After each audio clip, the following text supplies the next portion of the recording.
جنہیں سمجھنے کے لیے وہ اپنی عقل اور علوم کا سہارا لیتا رہے گا۔ تاریخ کی یہ ایک مسلمہ حقیقت ہے کہ حسن بن صباح نے پراسرار علوم سیکھ لیے تھے۔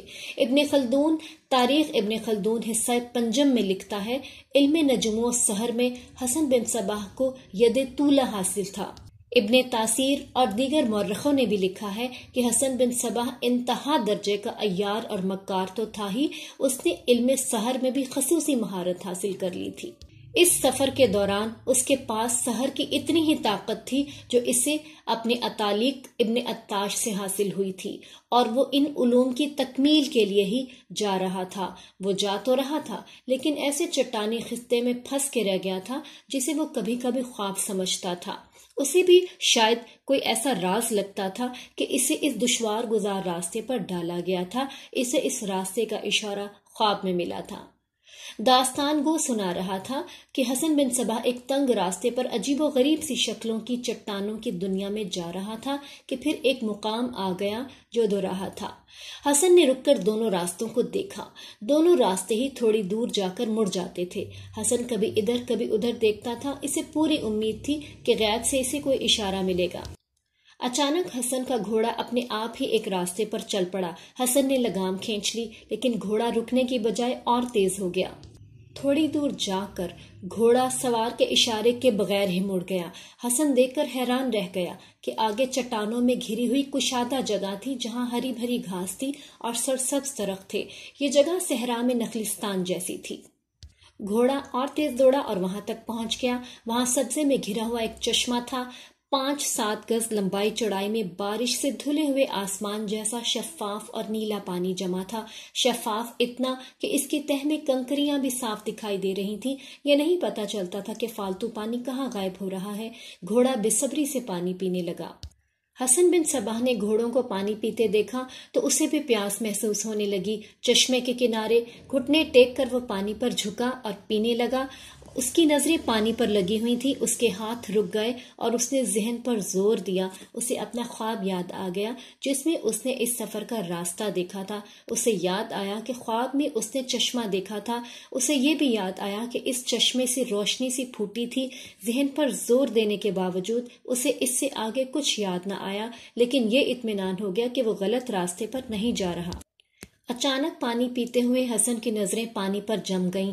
پانی کے سامنے والے کنارے کے نیچے پانی میں ایک آدمی کا عکس جھلملا رہا تھا۔ پانی ساکن نہیں تھا، چھوٹی چھوٹی لہریں اس کنارے سے اس کنارے تک جا رہی تھیں۔ اس آدمی کا عکس ان لہروں پر تیر رہا تھا۔ حسن سن ہو کر رہ گیا۔ وہ بزدل نوجوان نہیں تھا، اس کے پاس ایک تلوار تھی اور خنجر بھی تھا، لیکن اسے اپنی ذات سے یہ اشارہ مل رہا تھا کہ یہ آدمی کوئی مسافر نہیں ہے جو پیاس بجھانے سرے راہ چشمے پر آ گیا ہو۔ پہلے اس آدمی کے جسم میں ذرا سی بھی حرکت نہیں تھی، ایسا لگتا تھا کہ وہ بت ہے۔ آخر اس آدمی میں حرکت ہوئی، وہ آہستہ آہستہ پیچھے ہٹنے لگا۔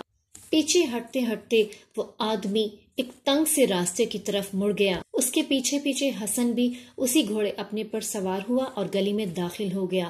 وہ محسوس کر رہا تھا کہ اس پر کچھ اثر ہو گیا ہے اور اب وہ اسی اثر کے قبضے میں ہے۔ وہ آدمی اس قدرتی گلی کے اگلے سرے پر کھڑا تھا، اس کے پیچھے ایک اور چٹان تھی اور یوں لگتا تھا جیسے یہ گلی بند ہو گئی ہو۔ اس آدمی نے اپنا بایاں بازو بائیں طرف لمبا کیا اور اچانک غائب ہو گیا۔ حسن وہاں تک جا کر اسی طرف مڑ گیا جس طرف اس آدمی نے اشارہ کیا تھا۔ وہ آدمی آگے جا کر ایک اور موڑ مڑ رہا تھا۔ حسن اس طرح اس کے پیچھے جاتا رہا جیسا اس کا پالتو جانور ہو یا جیسے اس شخص نے اسے ہپناٹائز کر لیا ہو۔ وہ جگہ کشادہ تھی، اب وہاں پہ ہری بھری ٹیکریاں تھیں۔ یہ ہریالی اسی چشمے کی بدولت تھی جو قریب ہی تھا۔ وہاں سامنے ہریالی میں گھری ہوئی ایک غار موجود تھی۔ حسن تھوڑا اندر کی طرف گیا تو اسے اندر کا منظر نظر آیا۔ کھجور کے پتوں کی بنی ہوئی خاصی لمبی چوڑی چٹائی بچھی ہوئی تھی۔ سامنے ایک آدمی گاؤں تکیے سے لگا بیٹھا تھا، اس کی داڑھی لمبی اور عجیب تھی۔ اس کے سر پر خرگوش کی کھال کی ٹوپی تھی اور ٹوپی پر کالے رنگ کا رومال تھا جو اس کے کندھوں سے بھی نیچے آیا ہوا تھا۔ اس نے سبز رنگ کا چوغا پہن رکھا تھا۔ اس کی وجاہت سے پتہ چلتا تھا کہ وہ مذہبی پیشوا ہے۔ یہ بتانا مشکل تھا کہ وہ کس فرقے سے تعلق رکھتا ہے۔ وہاں حیرت انگیز طور پر فری اسے وہاں نظر آئی۔ فری کو دیکھ کر حسن کو یہ اطمینان تو ہو گیا کہ وہ زندہ ہے، لیکن یہ سوال اسے پریشان کر رہا تھا کہ یہ کون لوگ ہیں اور فری ان کے پاس کیسے آ گئی۔ شام ہو چکی تھی۔ اس داڑھی والے درویش نے حسن بن صباح سے کہا، کیا گھوڑے سے اتر کر ہمارے درمیان بیٹھنا تجھے گوارا نہیں؟ ہم سب تیرے انتظار میں بیٹھے ہیں۔ میں ابھی چہرے پڑھنے کے قابل نہیں ہوا، حسن نے کہا۔ میں دل کی نیت کو آنکھوں کے آئینے میں نہیں دیکھ سکتا۔ اگر آپ کے دل میں بھی وہی جلال ہے جو آپ کے چہرے پر دیکھ رہا ہوں، تو آپ میرے اس سوال کا جواب ضرور دیں گے کہ میری یہ ہمسفر آپ تک کیسے پہنچی۔ گھوڑے سے اتر اے نوجوان، درویش نے کہا، تجھے ہر سوال کا جواب ملے گا اور تو ہمارے سوالوں کے جواب بھی دے گا۔ یہ لڑکی تیری ہمسفر ہے، ہماری نہیں۔ اس کے ساتھ بیٹھ اور اس کے ساتھ روانہ ہو۔ درویش سے مصافحہ کر کے حسن ایک طرف بیٹھ گیا۔ فری نے اس کی طرف اور اس نے فری کی طرف دیکھا۔ فری کے چہرے پر خوف کی ذرا سی بھی جھلک نہیں ملتی تھی۔ اس کے ہونٹوں پہ مسکراہٹ آ گئی تھی اور اس کے چہرے پر رونق آ چکی تھی۔ تمہارا نام؟ درویش نے پوچھا۔ حسن بن صباح۔ تیرے اس کٹھن سفر کی منزل کیا ہے؟ درویش نے پوچھا۔ حسن نے کہا، خوابوں کے سفر کی منزل بیان نہیں کی جا سکتی۔ خوابوں کے سفر کی منزل ہوتی ہی نہیں اے نوجوان، درویش نے کہا۔ کیا تو نیند میں خواب دیکھا کرتا ہے یا بیداری میں؟ نیند میں خواب دیکھا کرتا ہوں، انہیں بیداری میں حقیقت بنانے کی کوشش کیا کرتا ہوں، حسن بن صباح نے کہا۔ تو شاید نہیں جانتا اے نوجوان، درویش نے کہا۔ نیند کے خواب خواہشوں اور آرزوؤں کے چلتے پھرتے عکس ہوتے ہیں، آنکھ کھلتے ہی بلبلوں کی طرح پھٹ جاتے ہیں۔ نیند کے خوابوں کی تلاش ایک ایسا سفر ہے جس کی کوئی منزل نہیں ہوتی۔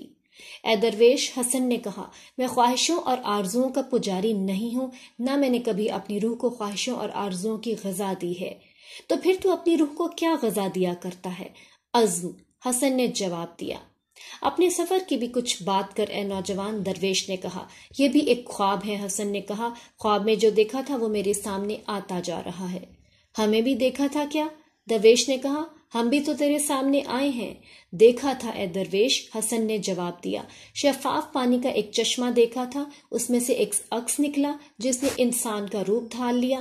اس نے خاموشی کی زبان میں میری رہنمائی کی۔ میں نے 7 غزال دیکھے جو ایک جگہ بیٹھے ہوئے تھے۔ کہاں ہیں وہ غزال؟ 6 میرے سامنے بیٹھے ہیں، حسن نے جواب دیا۔ 7واں کھڑا ہے۔ اس سے تو کیا سمجھا؟ یہ کہ میں سیدھے راستے پر جا رہا ہوں، حسن نے جواب دیا۔ حسن نے دیکھا کہ صرف یہ درویش بولتا ہے اور باقی بالکل چپ بیٹھے ہیں۔ درویش کے ہونٹوں پہ مسکراہٹ ہے اور باقی سب کے چہرے بے تاثر ہیں۔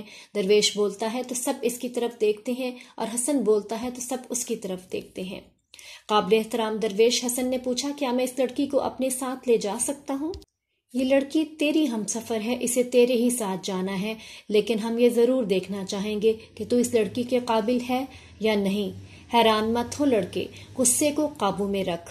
ہم تجھے راز کی یہ بات بتاتے ہیں کہ ہم جانتے ہیں کہ تو کہاں جا رہا ہے۔ اتنے طویل اور کٹھن سفر میں اگر ایک ہم سفر مل جائے تو مسافت آسان ہو جاتی ہے اور فاصلے سمٹ جاتے ہیں، لیکن راہ حیات کے جو مسافر عورت کو صرف اتنا ہی سمجھتے ہیں کہ یہ ایک خوبصورت جسم ہے، ان کی آسان مسافتیں بھی کٹھن ہو جایا کرتی ہیں۔ ہم یہ دیکھنا چاہیں گے کہ تو عورت کو کیا سمجھتا ہے۔ اس لڑکی کا آپ پر کیا حق تھا؟ حسن بن صباح نے پوچھا۔ تو ہی بتا دے اسے اے لڑکی، درویش نے فری سے کہا۔ ہمارے گھوڑے ناگوں سے ڈر کر بھاگ اٹھے تھے نا، فری نے حسن سے کہا۔ میرا گھوڑا بے قابو ہو کر ایک اور ہی طرف نکل گیا، میں سنبھل نہ سکی اور گر پڑی۔ گرنے تک یاد ہے، ہوش میں آئی تو یہاں پڑی تھی۔ انہوں نے میری دیکھ بھال ایسی کی کہ خوف سے نجات مل گئی۔ صرف تمہارا غم تھا، انہوں نے کہا کہ تم آ جاؤ گے اور تم آ گئے۔ کیا تم نے انہیں بتا دیا ہے کہ ہم کہاں جا رہے ہیں؟ حسن نے فری سے پوچھا۔ نہیں، فری نے جواب دیا۔ یہ پوچھتے رہے، میں کہتی رہی کہ میرا ہم سفر بتانا چاہے گا تو بتا دے گا، میں نہیں بتاؤں گی۔ پھر انہوں نے کہا کہ ہم تمہیں مار ڈالیں گے، بتا دو۔ میں نے کہا تب بھی نہیں بتاؤں گی۔ اتنی دیر میں ایک شخص وہاں پہ 3 گڑیاں اٹھا لایا۔ یہ مٹی کے بنے ہوئے 3 عورتوں کے بت تھے، خوبصورتی سے بنائے گئے تھے۔ ہر بت تقریباً 1.5 فٹ اونچا اور ہر بت برہنہ تھا۔ تینوں بت اور گولی اس کے آگے رکھ دو، اس کے حکم کی تعمیل ہوئی۔ کوئی ایک گڑیا اٹھا، درویش نے حسن سے کہا، اور اس کے دائیں کان میں گولی ڈال۔ حسن نے ایک بت اٹھا کر اس کے کان میں گولی ڈالی۔ یہ بت اور گولی اس کی سمجھ سے باہر تھے، مگر اس نے یہ گولی بت کے کان میں ڈال دی۔ یہ گولی بت کے منہ سے نکل کر زمین پر گر پڑی۔ اب دوسری گڑیا اٹھا لے، درویش نے کہا، اور گولی اس کے کان میں ڈال۔ حسن بن صباح نے یہ بت اٹھایا اور گولی بھی اٹھائی۔ یہ گولی ایک کنکری تھی، یہ کانچ کی ان گولیوں جتنی تھی جس سے آج کل بچے کھیلا کرتے ہیں۔ حسن نے پتھر کی یہ گولی بت کے کان میں ڈال دی۔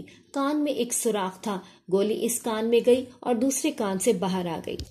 اب ایک اور گڑیا اٹھا، درویش نے کہا، اور یہ گولی اس کے دائیں کان میں ڈال۔ حسن نے دوسرا بت الگ رکھ کر تیسرا بت اٹھایا، گولی اس بت کے کان میں ڈالی اور گولی اندر ہی کہیں غائب ہو گئی۔ درویش نے کہا، گولی کو باہر آنا چاہیے۔ گڑیا کو بہت ہلایا گیا، دائیں اور بائیں حرکت دی گئی، مگر گولی باہر نہ آئی۔ یہ گڑیا بیکار ہے، درویش نے کہا، اسے الگ رکھ دے، اس بدبخت نے ہماری گولی ہضم کر لی ہے۔ حسن نے یہ بت رکھ دیا۔ کیا یہ بت خوبصورت نہیں؟ درویش نے پوچھا۔ کیا یہ تجھے اچھے نہیں لگتے؟ خوبصورت ہیں، حسن نے جواب دیا، دل کو اچھے لگے ہیں، مگر ان میں جان ڈالنی باقی رہ گئی ہے۔ ہم تجھے انعام دینا چاہتے ہیں، درویش نے کہا، کوئی ایک گڑیا اٹھا لے، تینوں ایک جیسی ہیں۔ حسن بن صباح نے سب سے آخر والا بت اٹھا لیا، جس کے کان میں گولی ڈالی تو کسی طرف سے گولی باہر نہیں آئی تھی۔ درویش نے اسے بیکار کہہ کر ناپسندیدگی کا اظہار کیا تھا۔ تو نے عقل سے کام نہیں لیا نوجوان، درویش نے کہا، تو نے سنا نہیں کہ میں نے اس گڑیا کے متعلق کیا کہا تھا کہ اس نے ہماری گولی ہضم کر لی ہے، اسے الگ پھینک دو۔ محترم درویش، حسن نے کہا، میں عقل اور توجہ سے کام نہ لیتا تو آپ کی اس گڑیا کو ہاتھ بھی نہ لگاتا، باقی دونوں میں سے کوئی اٹھا لیتا، لیکن میری عقل نے مجھے بتایا کہ یہ گڑیا اٹھا لے۔ تیری عقل نے اس میں کیا خوبی دیکھی ہے؟ درویش نے پوچھا۔ اے درویش، آپ یقیناً ایسی بیٹی کو پسند نہیں کریں گے جو اپنے باپ کی دو نصیحتوں میں سے ایک کان سے سنے اور دوسرے کان سے نکال دے۔ ایسی بہن بھی بری، ایسی بیوی بھی بری۔ دوسری کے کان میں گولی ڈالی تو اس نے منہ کے راستے نکال دی۔ ایسی عورت تو اور خطرناک ہوتی ہے، وہ گھر کا کوئی راز اپنے دل میں رکھ نہیں سکتی، بات سنی اور ہر کسی کے آگے اگلنا شروع کر دی۔ ایسی عورت اپنے گھر کا اور اپنے مالک کا بیڑا غرق کر دیا کرتی ہے۔ اور جسے آپ نے بیکار کہا ہے، یہ بڑی قیمتی عورت ہے جو راز کی بات اپنے دل میں دفن کر دیا کرتی ہے۔ میں نے اس بت کو یا اس گڑیا کو بہت ہلایا، لیکن گولی اس میں سے نہیں نکلی۔ اب تو اس کو ختم کر کے ہی اس کے اندر سے گولی نکالی جا سکتی ہے۔ یہ وہ خوبی ہے جو آپ نے فری میں دیکھی ہے۔ آپ 8 ہیں اور یہ اکیلی۔ کیا 8 آدمیوں سے ڈر کر اس نے آپ کو بتا دیا تھا کہ ہم کہاں سے آئے ہیں اور کہاں جا رہے ہیں؟ میں اسے اپنی عمر کی ہم سفر بناؤں گا۔ آفرین اے نوجوان، درویش نے کہا، خدا نے تجھے دانش اسی عمر میں دے دی ہے جو اوروں کو عمر بھر کا تجربہ حاصل کر کے بڑھاپے میں بھی نہیں ملتی۔ تو پیدائشی دانش مند ہے۔ درویش نے اپنے آدمی سے کہا کہ تینوں گڑیوں کو اٹھا کر سنبھال لو، ان کے امتحان میں شاید ہی کوئی کبھی کامیاب ہوا ہو۔ درویش نے کھانا گرم کرنے کا حکم دیا۔ کھانے کے بعد درویش نے حسن بن صباح کو اپنے پاس بٹھا لیا، باقی سب وہاں سے چلے گئے۔ حسن، درویش نے کہا، تیرا نام حسن بن علی ہونا چاہیے کیونکہ تیرے باپ کا نام علی ہے، لیکن تو نے حسن بن صباح کہلانا زیادہ پسند کیا۔ میرے آباء و اجداد میں صباح نامی ایک شخص ہو گزرا ہے، حسن نے کہا۔ میرا باپ کچھ کم استاد نہیں، لیکن صباح کے متعلق سنا ہے کہ اس نے بہت ہی شہرت اور عزت پائی، اور اس کا یہ کمال تھا کہ کسی کو شک تک نہیں ہونے دیتا تھا کہ وہ عیاروں کا عیار اور فریب کاروں کا شاہکار ہے۔ اسی لیے میں نے بن علی کی بجائے بن صباح کہلانا زیادہ پسند کیا۔ لیکن آپ کو میرا نام کس نے بتایا ہے؟ صرف نام ہی نہیں حسن، درویش نے جواب دیا، تمہارے متعلق مجھے بہت کچھ بتایا گیا ہے۔ تم جس جگہ سے آ رہے ہو اور جس جگہ جا رہے ہو، میں ان کے درمیان ایک رابطہ ہوں، ایک رشتہ ہوں، پل سمجھ لو۔ رک جائیں، حسن اچانک بول پڑا، مجھے یاد آ گیا، میرے استاد ابن عطاش نے بتایا تھا کہ خواب میں مجھے ایک غار نظر آئے گا اور اس غار میں میرا علم مکمل ہو جائے گا۔ میں آپ کی ذات میں ایسا گم ہو گیا تھا کہ یاد ہی نہ رہا کہ میں نے خواب میں ایک غار دیکھا تھا۔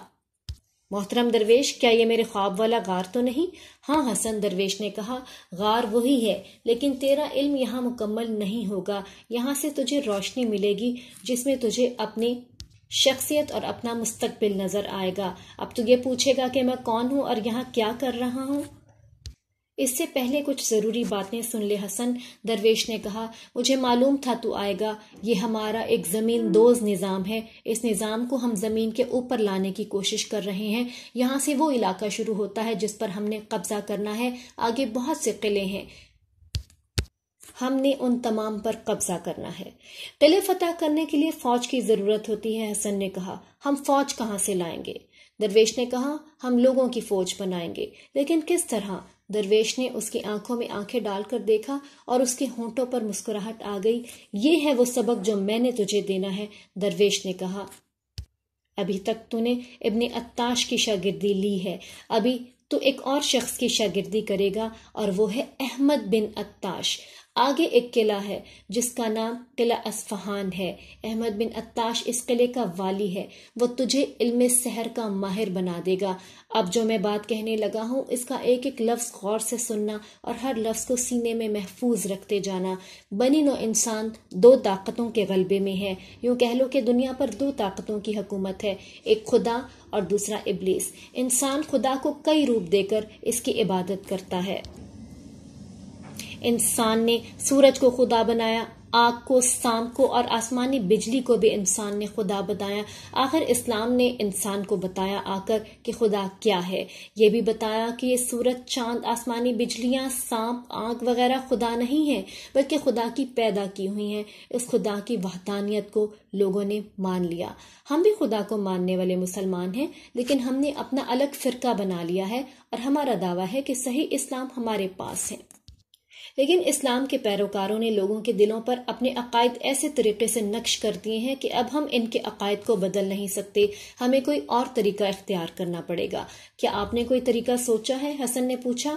ہاں سوچا ہے، یہی بتانے لگا ہوں، لیکن یہ ایسا طریقہ نہیں ہے کہ پتھر اٹھاؤ اور کسی کے سر پر مار دو۔ یہاں پہ معاملہ نظریات کا ہے اور اس معاملے کو تمہیں سمجھنے کی ضرورت ہے۔ درویش نے کہا کہ حسن، آنے والے دنوں میں تم نبوت کا نعوذ باللہ دعویٰ کرو گے۔ آنے والی نسلیں ہمیشہ تمہارا نام لیتی رہیں گی، لیکن یہ ضروری نہیں کہ تمہیں اچھے ہی نام سے یاد کیا جائے، لوگ تمہیں یاد ضرور کریں گے۔ حسن مکروہ سی ہنسی ہنس پڑا اور اس نے کہا کہ مجھے آپ کی بات سے خوشی حاصل ہوئی ہے، معلوم نہیں کیوں مجھے برائی سے مسرت حاصل ہوتی ہے۔ میں تمہیں اسی بات پہ لا رہا تھا، درویش نے کہا۔ میں خدا کا جو ذکر کر رہا تھا وہ یہ تھا کہ ایک قوت خدا کی ہے اور دوسری ابلیس کی۔ خدا کا نام لے کر لوگوں کو ان کے عقیدوں سے ہٹانا کوئی آسان کام نہیں۔ اس کام کو ہم اس طرح آسان کریں گے کہ ہم دوسری قوت کو استعمال کریں گے، یعنی ابلیس کی قوت۔ بدی میں بڑی طاقت ہے حسن، بدی میں کشش ہے، بدی میں لذت ہے اور بدی میں نشہ ہے۔ یہ قوت تمہارے دل و دماغ میں موجود ہے۔ ہم لوگوں پر بدی کا نشہ طاری کریں گے۔ تمہارے ساتھ یہ جو لڑکی ہے یہ تمہارا کام آسان کرے گی، اس کے ساتھ ہی علم سحر کو کام میں لائیں گے۔ یہ علم سحر کا ہی کرشمہ ہے کہ تم مجھ تک پہنچے ہو۔ اب ہم نے تمہارے اس علم کی تکمیل کرنی ہے۔ انسان میں خدا نے یہ کمزوری شروع سے ہی رکھتی ہے کہ وہ بدی کی طرف جلدی آ جاتا ہے۔ وہ ابلیس ہی تھا جس نے انسان کو بہکا کر جنت سے نکالا تھا۔